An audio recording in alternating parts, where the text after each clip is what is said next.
1절 제가 읽고 한 절씩 교독하신 후에 마지막 절은 함께 읽도록 하겠습니다. 애굽에 관한 경고라. 보라, 여호와께서 빠른 구름을 타시고 애굽에 임하시리니 애굽의 우상들이 그 앞에서 떨겠고 애굽인의 마음이 그 속에서 녹으리로다.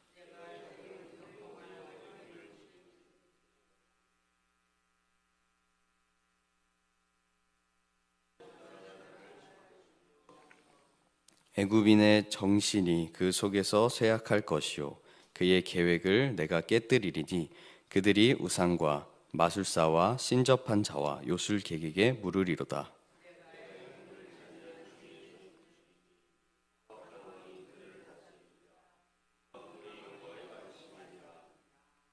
바닷물이 없어지겠고 강이 잦아서 마르겠고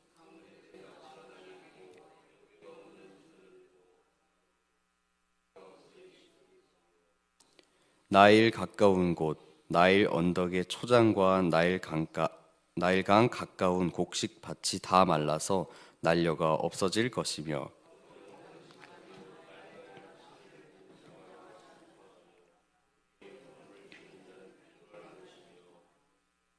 세마포를 만드는 자와 배 짜는 자들이 수치를 당할 것이며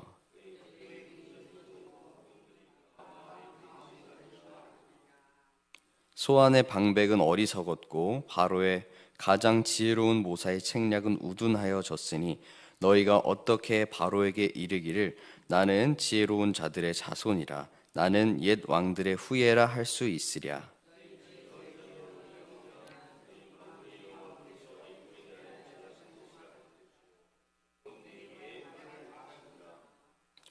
소안의 방백들은 어리석었고 노베 방백들은 미혹되었도다. 그들은 애굽 종족들의 모퉁이 또리건을 애굽을 그릇 가게 하였도다.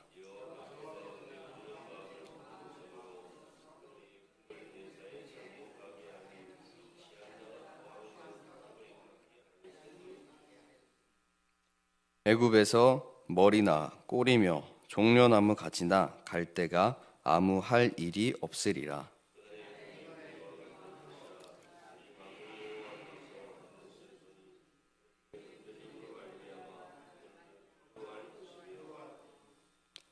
유다의 땅은 애굽의 두려움이 되리니 이는 만군의 여호와께서 애굽에 대하여 정하신 계획으로 말미암음이라.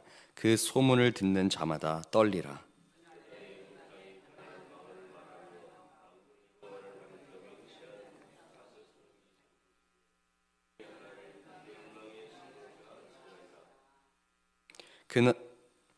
그날에 애굽 땅 중앙에는 여호와를 위하여 제단이 있겠고 그 변경에는 여호와를 위하여 기둥이 있을 것이요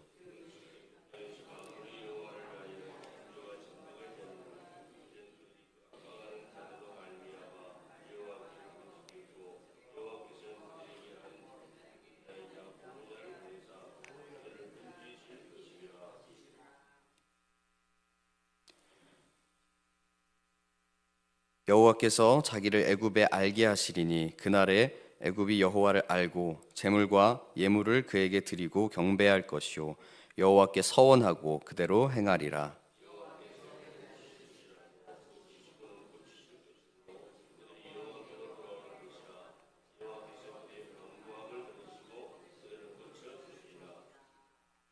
그날에 애굽에서 아수르로 통하는 대로가 있어 아수르 사람은 애굽으로 가겠고 애굽 사람은 아수르로 갈 것이며 애굽 사람이 아수르 사람과 함께 경배하리라.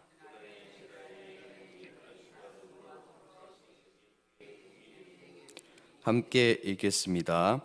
이는 만군의 여호와께서 복 주시며 이르시되 내 백성 애굽이여 내 손으로 지은 아수르여 나의 기업 이스라엘이여 복이 있을지어다 하실 것임이라. 아멘.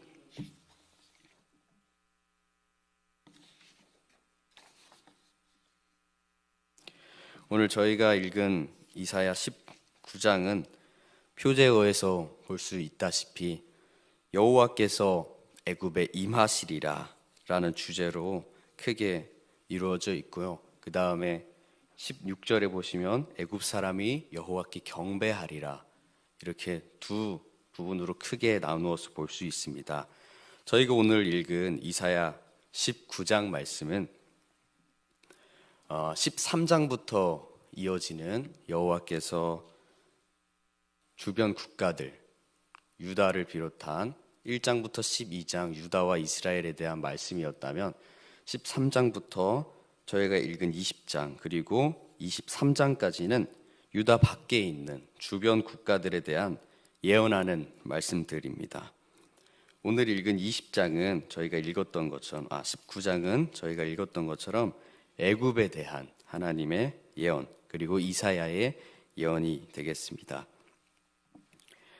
이 주변 국가들에 대한 심판과 저주의 말씀은 유다와 마찬가지로 하나님이 싫어하시는 죄악을 품고 살아갈 때 또 하나님이 필요 없다는 우리 마음속에 교만을 품고 살아갈 때 이러한 악한 마음은 분명하게 그리고 명확하게 하나님께서 심판을 하신다는 말씀을 우리에게 보여주고 계십니다. 오늘 말씀에는 애굽에 대한 경고로서 애굽이 어떤 죄악 가운데 있고 또 그 죄악 속에서 하나님께서 어떻게 그들을 심판하실지 그리고 16절부터 시작되는 그들이 여호와께 돌아오는 일들을 말하고 있습니다. 이사야서에서 핵심으로 봐야 될 것은 하나님께서 죄악된 민족들, 국가들을 치시지만 그 가운데 하나님께서 주시는 회복이 분명하게 있다는 메시지입니다. 우리의 죄악된 모습을 통해 그리고 지금 이전에 살펴보았던 유다와 이스라엘의 죄악된 모습을 통해 하나님께서 심판하시고 또 그 주변 국가들에 대한 모습에도 하나님께서 심판하시지만 본문을 보다 보면 그 가운데에 분명하게 나타나는 것은 심판 가운데에서도 하나님을 찾는 자들, 하나님께 돌아오는 자들에 있어서는 하나님께서는 분명히 그들에게 위로의 말씀과 구원의 말씀을 더하여 주십니다. 이제 본문을 살펴보면서 오늘 말씀에서 하나님께서 우리에게 주시는 것이 무엇인지 보도록 하겠습니다. 하나님께서 2절에 보시면 애굽인을 격동하여 애굽인을 친다고 말씀하십니다. 근데 어떻게 치시는지 2절에 나와 있습니다. 2절을 우리 함께 읽어보도록 하겠습니다. 2절을 함께 읽겠습니다. 시작. 내가 애굽인을 격동하여 애굽인을 치리니 그들이 각기 형제를 치며 각기 이웃을 칠 것이요 성읍이 성읍을 치며 나라가 나라를 칠 것이며. 아멘. 그리고 이어서 애굽인의 정신이 그 속에서 쇠약할 것이고 그의 계획을 깨뜨린다고 말씀하십니다.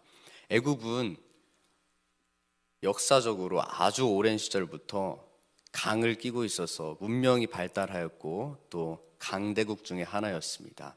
이런 애굽이 주변 국가들에 대해서 크게 밀리지 않는 모습들 그리고 스스로 자존할 수 있는 능력이 있었다 보니까 하나님께서는 애굽을 자기들끼리 심판할 수 있도록 만드십니다. 하나님께서는 우리가 앞서 살펴보았던 13장부터 시작되는 주변 국가들에 대한 심판 가운데에서 하나님께서는 주변 국가들을 이용해서 이 다른 나라들을 심판하시는 경우도 많이 있었습니다. 근데 애굽 같은 경우에서는 스스로 자기들끼리 자기를 치는 각기 형제를 치고 각기 이웃을 치고 또 그 정신적인 것이 쇠약해지는 것으로 이 애굽에 대한 심판을 시작하십니다. 그리고 나서 5절부터 보시면 바닷물이 없어지겠고 강이 잦아서 마르겠고 강들 위에서는 악취가 나겠고 애굽은 강물은 줄어들고 마름으로 갈대와 부들이 시들겠으며 라고 말합니다. 애굽은 앞서 말씀드린 것과 같이 강을 끼고 있어서 예전부터 아주 성대한 국가를 문명을 만들 수 있었습니다. 하지만 그 국가의 기준이었던 그 국가의 근원 시작이었던 강이 마를 것이라고 하나님께서 말씀하고 있습니다. 이 강이 마르면 강에서 나는 일단 기본적인 식량들 그리고 이 강을 통해서 밖에 나가는 무역들 이런 것들이 다 막히기 때문에 이 애굽의 강이 없어진다는 것은 상상할 수 없는 일이었습니다. 그래서 8절에 보면 어부들은 탄식하며 나일강에 낚시를 던지는 자마다 슬퍼하며 물 위에 그물을 치는 자는 피곤할 것이며 라고 이야기합니다. 이렇게 애굽 땅에 강이 마르면 이 강을 필두로 한 모든 사업들 가운데에는 모든 이 사람들이 하는 일들 속에서는 모든 일들이 스탑될 수밖에 없는 현실인 것이죠. 그리고 11절부터 보시면은 11절과 12절을 우리 함께 읽겠습니다. 11절과 12절입니다. 시작. 소안의 방백은 어리석었고 바로의 가장 지혜로운 모사의 책략은 우둔하여졌으니 너희가 어떻게 바로에게 이르기를 나는 지혜로운 자들의 자손이랴 나는 옛 왕들의 후예라 할 수 있으랴 너의 지혜로운 자가 어디 있느냐 그들이 만군의 여호와께서 애굽에 대하여 정하신 뜻을 알 것이요 곧 내게 말할 것이라. 아멘. 지금 이사야가 전하는 말씀을 통해서 애굽 사람들이 어떻게 될 것인지를 얘기하고 있습니다. 애굽 사람들은 스스로 이야기하는 겁니다. 소안의 방백은 어리석었고 바로의 가장 지혜로운 책략 그것은 어리석었다고 얘기합니다. 그리고 너희가 어떻게 바로에게 이르기를 나는 지혜로운 자들의 자손이랴 옛 왕들의 후예라 할 수 있겠냐. 자기들끼리 그렇게 질문한다는 거예요. 바로 왕한테. 바로 왕은 바로의 왕조는 그 옛날부터 이어지는 왕조로서 역사와 전통이 있고 그리고 백성들에게는 그 왕들이 잘했기 때문에 왕들의 그 지혜로운 책략이 있었기 때문에 이 애굽이라는 나라가 이렇게 강대국으로 성장할 수 있게 되었다고 생각했을 것입니다. 그런데 그 백성들의 그 왕을 신처럼 모시는 백성들의 정신세계에 이제 의문점이 들리기 시작하는 겁니다. 내가 어떻게 이 나라를 보며 지혜로운 자의 자손이라 할 수 있겠느냐. 내가 어떻게 자랑스러운 옛 왕들의 후손이라고 할 수 있겠느냐 하고 얘기합니다. 그리고 우리의 지혜로운 사람이 어디 있느냐라고 스스로 이렇게 질문하며 무너지고 있는 모습입니다. 어떻게 그것이 가능했냐면 14절입니다. 14절을 우리 함께 읽도록 하겠습니다. 시작. 여호와께서 그 가운데 어지러운 마음을 섞으셨으므로 그들이 애굽을 매사에 잘못 가게 함이 취한 자가 토하면서 비틀거림 같게 하였으니. 아멘. 애굽 사람들이 왕들에 대하여 또 스스로에게 대하여 지혜로운 자가 없다고 또 왕들의 후예라고 할 수 있겠냐고 묻는 이유는 바로 하나님께서 그 백성들 가운데 어지러운 마음을 섞으셨다고 이야기합니다.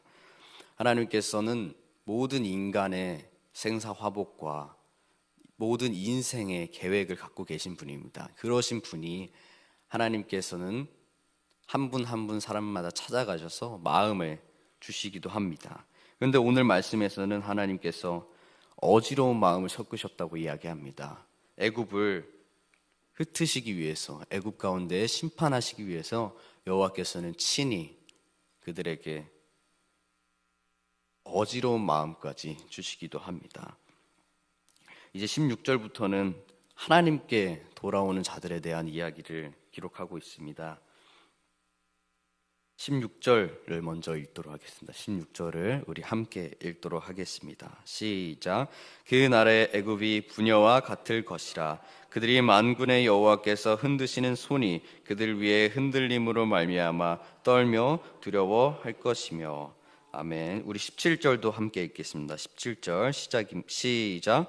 유다의 땅은 애굽의 두려움이 되리니 이는 만군의 여호와께서 애굽에 대하여 정하신 계획으로 말미암아 그 소문을 듣는 자마다 떨리라. 아멘. 16절에 그날에 여호와의 날을 이야기합니다. 하나님께서 애굽을 심판하시는 날, 그날에 애굽은 부녀와 같을 것이라. 그들이 만군의 여호와께서 흔드시는 손으로 말미암아 떤다고 얘기하고 있습니다. 근데 그 똠은 무엇으로부터 오는 덤이냐? 17절 처음에 얘기하고 있습니다. 유다의 땅. 유다의 땅은 애굽의 두려움이 된다고 얘기합니다. 역사적으로 봤을 때 아주 오래전부터 우리가 다 알다시피 모세 때부터 이스라엘은 애굽에 종속된 식민지였습니다. 그래서 애굽은 역사적으로 봤을 때도 이스라엘을 두려워한 적이 없고 이스라엘을 자기 수하에 두고 있을 때가 많이 있었습니다. 그런데 하나님께서 애굽 가운데 임하시니 유다의 땅이 애굽의 두려움이 된다고 말씀하십니다. 이는 만군에 대하여 만군의 여호와께서 애굽에 대하여 정하신 계획으로 말미암음이라. 하나님께서 이 모든 것을 이미 정하고 계셨다는 말씀입니다. 하나님께서는 앞으로의 모든 일들을 아시고 모든 역사를 주관하시는 분이시기 때문에 우리의 미래, 어떤 나라들의 미래까지도 다 알 수 있는 분이십니다. 그리고 그 알 수 있는 미래를 하나님의 계획대로 또 세워가고 망하게 하시고 하나님의 섭리 가운데 그렇게 진행하시는 분입니다. 그런데 오늘 말씀에서는 애굽이 그 순서인 것입니다. 애굽에 대한 예언으로서 유다 땅에 대한 두려움을 갖는 애굽의 모습, 이것 또한 하나님께서 정하신 계획이라는 것입니다. 18절에 보시면 그날에 여호와의 날을 말씀하는 겁니다. 그날에 애굽 땅에 가나안 방언을 말하며 이스라엘 사람들의 언어를 한다는 말입니다. 만군의 여호와를 가리켜 맹세하는 5 성읍이 있을 것이며 그중 하나를 멸망의 성읍이라 칭하리라. 그리고 19절에 보시면 그날의 애굽 땅에는 중앙에는 여호와를 위하여 제단이 있겠고 그 변경에는 여호와를 위하여 기둥이 있을 것이요. 아멘. 19절에 애굽 땅 중앙에는 여호와를 위한 제단이 있을 것이라고 얘기합니다.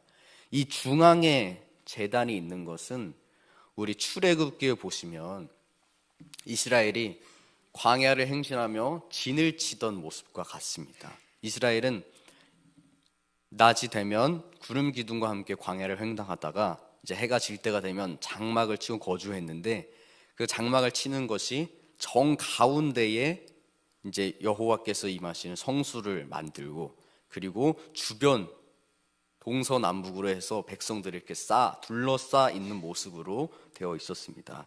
그런데 애굽 땅 한 가운데에 여호와를 위한 제단이 쌓여지고 그 가운데에서 그 주위에는 여호와를 위하여 기둥들이 세워진다고 얘기하는 겁니다. 하나님을 경배하는, 하나님을 예배하는 모습으로 애굽 땅이 지금 변화되고 있는 것입니다.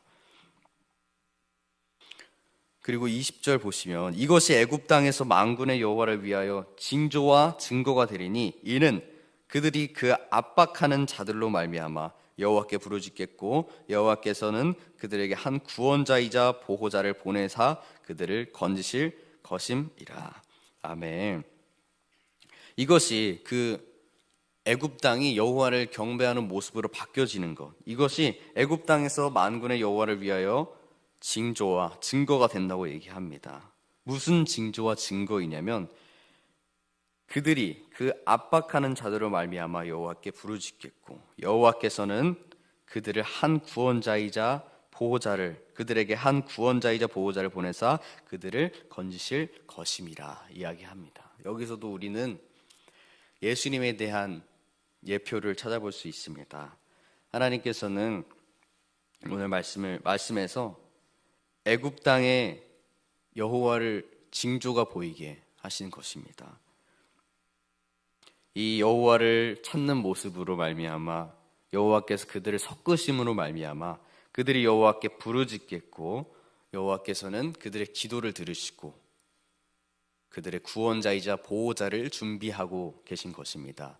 출애굽기에서도 마찬가지로 이스라엘 백성들이 그 흙과 벽돌과 농사를 지으면서 힘든 가운데 하나님께 부르짖었으니 하나님께서 그 부르짖음을 들으시고 출애굽의 시작을 하십니다.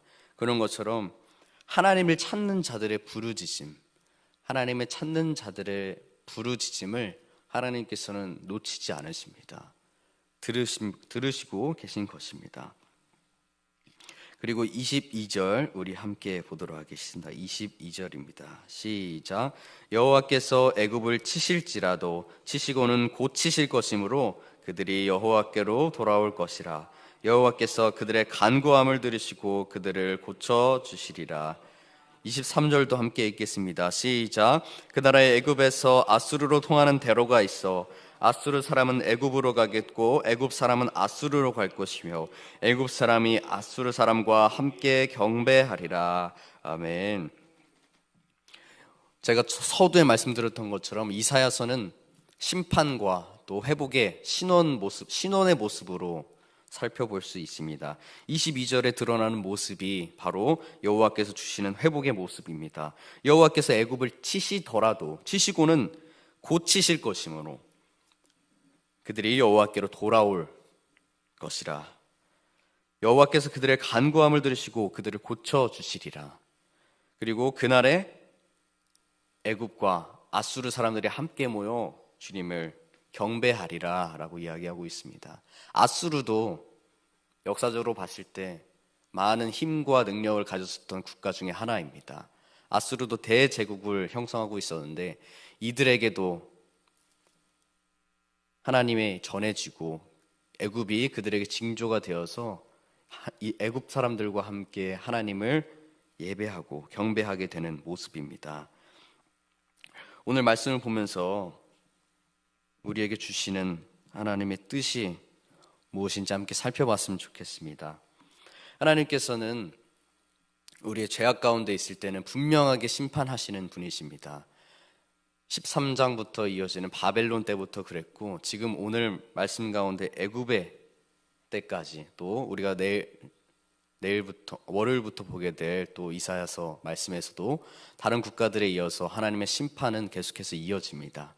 하나님께서는 죄에 대하여서는 분명하게 심판하시는 분입니다. 죄에 대한 대가는 분명히 있고 우리는 그로 말미암아 심판을 받아야 할 것입니다. 그러나 하나님께서는 자기의 죄를 깨닫고 죄를 뉘우치고 주님을 찾는 자들에게는 분명히 회복하시는 은혜를 더하여 주십니다. 오늘 말씀에서 봤던 것처럼 애굽이 자기의 죄를 깨닫고 여호와께 부르짖음에 여호와께서 한 구원자이자 보호자를 보내주신다고 말씀하셨습니다. 하나님께서는 우리 죄인으로 태어난 모든 인간들 가운데 그 인간을 너무나 사랑하셔서 예수 그리스도를 보내주셨습니다. 그 예수 그리스도가 우리의 모든 죄를 사하시고 또 우리를 하나님의 자녀로 삼아주셨습니다.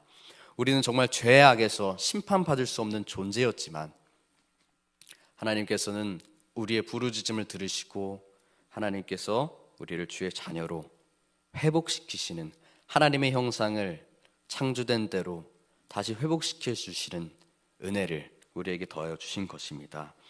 우리 사랑하는 성도 여러분, 우리는 죄를 지으면 분명히 주님의 심판 안에 있습니다. 그러나 하나님께서는 예수님을 통하여 그 심판을 이미 치르셨으므로 우리가 살면서 하나님의 영광을 더욱더 드러내고 우리가 그 그리스도의 증거와 징조가 되어야 할 것입니다. 그리하여 주님을 믿지 않는 아수르와 같은 사람들에게 우리가 그리스도를 통해 그리스도를 보여주며 그들과 함께 예배하게 되는 우리 성도분들이 되기를 예수님의 이름으로 축복합니다. 우리 함께 기도의 자리로 나아가도록 하겠습니다. 오늘 주신 말씀을 가지고 함께 기도하겠습니다. 하나님, 우리는 정말 죄악 때문에 죽을 수밖에 없는 자들이었지만 예수 그리스도를 우리에게 보내주심으로 우리가 주님의 사랑을 받아 주님의 자녀가 되었음을 고백합니다. 하나님, 이 삶을 가지고 정말 우리의 주인 되신 예수 그리스도를 드러내며 우리가 그 삶의 징조와 증거로서 예수님을 전하는 자들이 되게 하여 주시옵소서라고 말씀을 붙들고 함께 기도하겠습니다. 또한 동강교회 비전과 담임 목사님, 원로 목사님, 그리고 교역자분들과 직분자를 위해서 기도하겠습니다. 그리고 나라와 민족을 위해서 선교사님들을 위해서 기도하겠습니다. 마지막으로 우리 자신들의 기도 제목을 붙들고 기도하겠습니다. 우리 다 함께